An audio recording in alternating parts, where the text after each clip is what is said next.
Time magazine called him the unsung hero behind the internet. CNN called him a father of the internet. President Bill Clinton called him one of the great minds of the information age. He has been voted history's greatest scientist of African descent.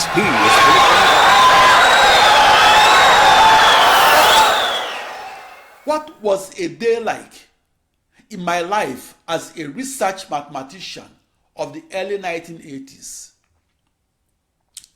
At 3:30 in the afternoon, I walked over to the main lobby of 4150 Campus Drive to socialize with research physicists and astronomers, spending about 30 minutes conversing over tea and cookies. At 4 o'clock in the afternoon, I carried my heavy tennis bag to the nearby 14 tennis courts at Fieldhouse Drive, College Park. As a research supercomputer scientist, I was invincible throughout the decades of the 1970s and 80s. What was it like? What was a day like at the frontier of mathematical and scientific knowledge?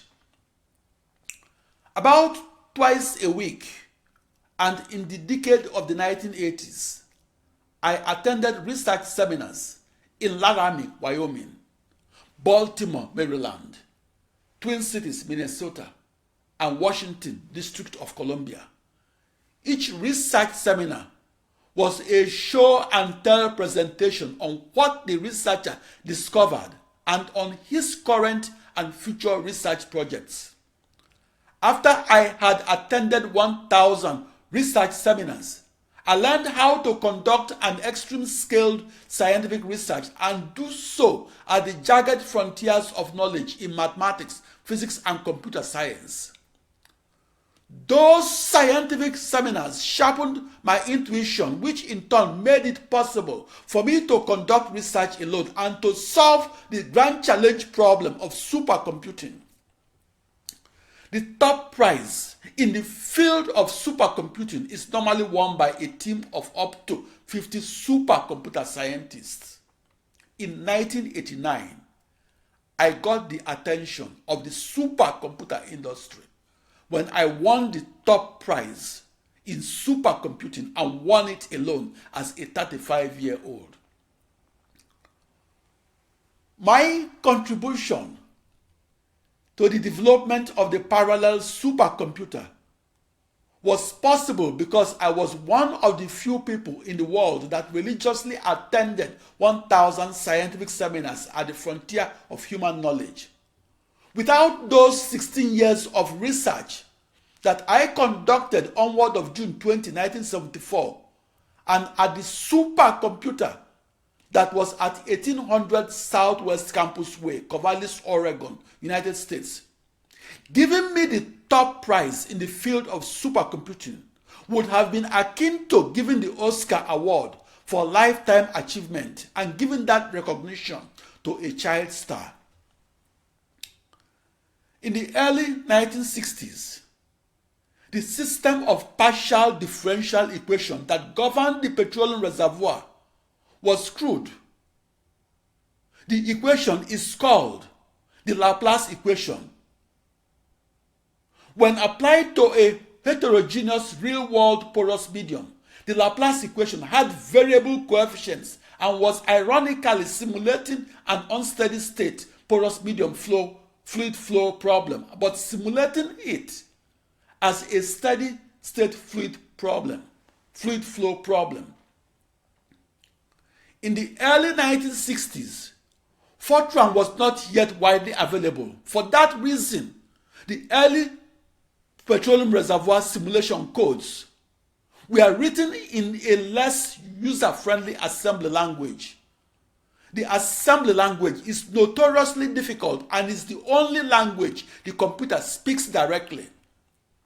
The assembly language is still used in supercomputing programming contests and used because it allows direct hardware manipulation as well as allowing access to specialized processor instructions. Back in 1961, petroleum reservoirs were simulated at about 20,000 floating point arithmetical operations per second. The more geologists know about the flow of crude oil and natural gas that is flowing deep inside a petroleum reservoir, the more that reservoir engineer knows where to drill an oil well. Knowing the best places to drill oil wells means that more crude oil and natural gas can be recovered. A state-of-the-art subsurface reservoir simulation is a parallel processed extreme-scaled supercomputer model of the motions of crude oil, injected water, and natural gas that is flowing across a porous medium that is often 1 mile deep and the size of a town. The parallel supercomputer that enables a trillion-celled petroleum reservoir simulation is the modern divining rod that enables the petroleum geologist to simulate an oil field and to do so in its entirety and to do so with the utmost resolution. The parallel supercomputer is used to understand the connectivity between petroleum reservoirs and used to solve all those seemingly impossible to solve grand challenge problems, and used to compute their initial boundary value mathematical problems, and used to unravel the mysteries that were buried 1 mile deep inside an oil field. Searching for the elusive, massively parallel processed solution to the toughest problem arising in abstract calculus and arising in extreme scale computational physics was like searching for a black goat at midnight. My scientific journey to the farthest frontier of technological knowledge and my quest for the fastest supercomputer that is a new internet was a mathematical journey from fiction to fact to forecast. The fastest supercomputer is where humanity's future will take place. Thank you.